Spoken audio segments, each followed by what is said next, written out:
Good morning, ma'am. I'm Angelica Garcia. Today, I will be discussing some of the topic about the Renaissance art in 14th to 17th century. Origins of Renaissance art. The origins of Renaissance art can be traced to Italy in the late 13th and early 14th centuries. During this so-called Proto-Renaissance period in 1280 to 1400. The term Proto-Renaissance refers to the artists of the 14th century who developed the naturalistic approach that came to fusion and the early Renaissance. The Florentine painter Giotto in 1267 to 1337, the most famous artist of the Proto-Renaissance, made enormous advances in the techniques of representing the human body realistically. His frescoes were said to have decorated cathedrals at the Assisi, Rome, Padua, and Florence, though there has been difficulty attributing. So si Giotto ay tinatawag na father of painting and kilala siya for being the earliest artist to paint more realistic figures rather than the styles artwork of the medieval and Byzantine era. At si Giotto po ay tinuturing ng ilang mga scholar bilang pinakamahalagang pintor ng Italyano noong 14th century. Next is si Masaccio 1401 to 1428, known for his frescoes of the Trinity and the Church of Santa Maria Novella in 1426, and in the Brancasi Chapel of the Church of Santa Maria del Carmen in 1427, both in Florence. So si Masaccio was the first great painter of the Italian Renaissance na ang mga inobasyon sa paggamit ng siyentipikong pananaw ng nagpasinaya sa makabagong panahon ng pagpipinta. Early Renaissance art, 1401 to 1490s.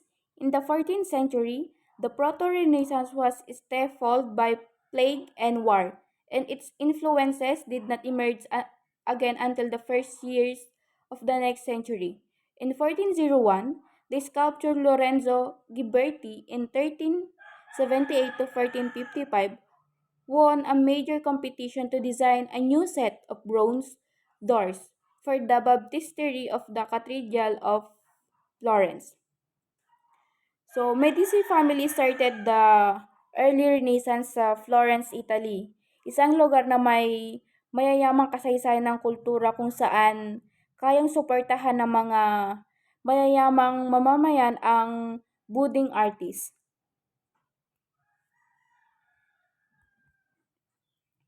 High Renaissance art in 1490s to 1527.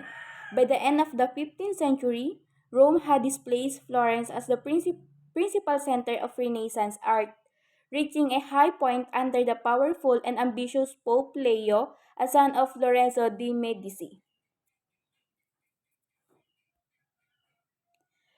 Three great masters, Leonardo da Vinci, Michelangelo, and Raphael, dominated the period known as the High Renaissance, which lasted roughly from the early 1490s until the sack of Rome by the troops of the Holy Roman Emperor Charles V of Spain in 1527.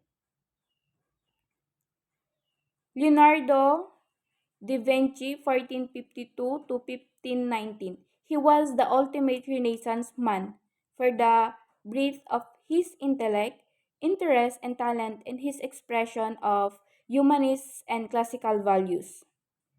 So, si Leonardo da Vinci is one of the intriguing personalities in the history of Western art.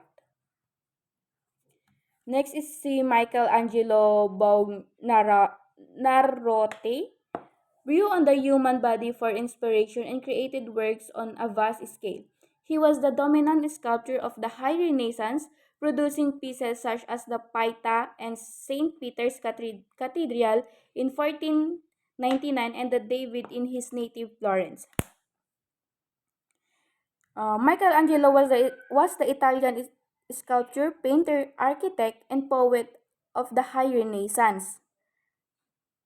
A founder of High Italian Renaissance style, Michelangelo created some of the most influential works in the history of Western art. The marble statues of David in 1504 and the Pieta 1491 to 1. So ayan po. Yan po yung artwork ni Michelangelo. The David and the Pieta. And the Sistine Chapel ceiling. The Sistine Chapel ceiling in 1508 and 1512 is a cornerstone work of high Renaissance art. The ceiling is that one of the Sistine Chapel, the large papal chapel built within the Vatican between 1477 and 1480 by Pope Sixtus IV in 1499. So yan po ang gawa ni Michelangelo, the Sistine Chapel ceiling na na tinayo sa Vatican. Next is si Raphael Sanzo, the youngest of the three great High Renaissance masters. Learned from the both Da Vinci and Michelangelo, his paintings most notably the School of Athens in 1508 to 11, painted in the Vatican at the same time that Michelangelo was working on the Sistine Chapel, skillfully expressed the classical ideals of beauty, serenity, and harmony. So si Raphael painted a sort of school reunion for the intellectual powerhouses of antiquity, otherwise known as the School of Athens. So, yan po yung School of Athens. The School of Athens is the fresco by the Italian Renaissance artist Raphael. It was painted between 1509 and 1511 as a part of Raphael's commission to decorate the rooms now known as the Stanzi di Raffaello in the Apostolic Palace in the Vatican.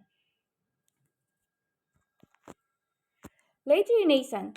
In Western architecture, Italian Mannerism to Late Renaissance, 1520 to 1600. Mannerism is the term applied to certain aspect of artistic style, mainly Italian. In the period between the High Renaissance of the early 16th century and the beginnings of Baroque art in the early 17th century. So, late Renaissance, often also called the Mannerist period, is characterized by artworks that typically took other works of art as models. Their primary subject was the human body, often exaggerated, elegant, and arranged in the twisted poses. So, yan po yung notably artwork under the late late Renaissance, the Leri Pastis Livy circa 1700. So, yan lang po ma'am. Thank you.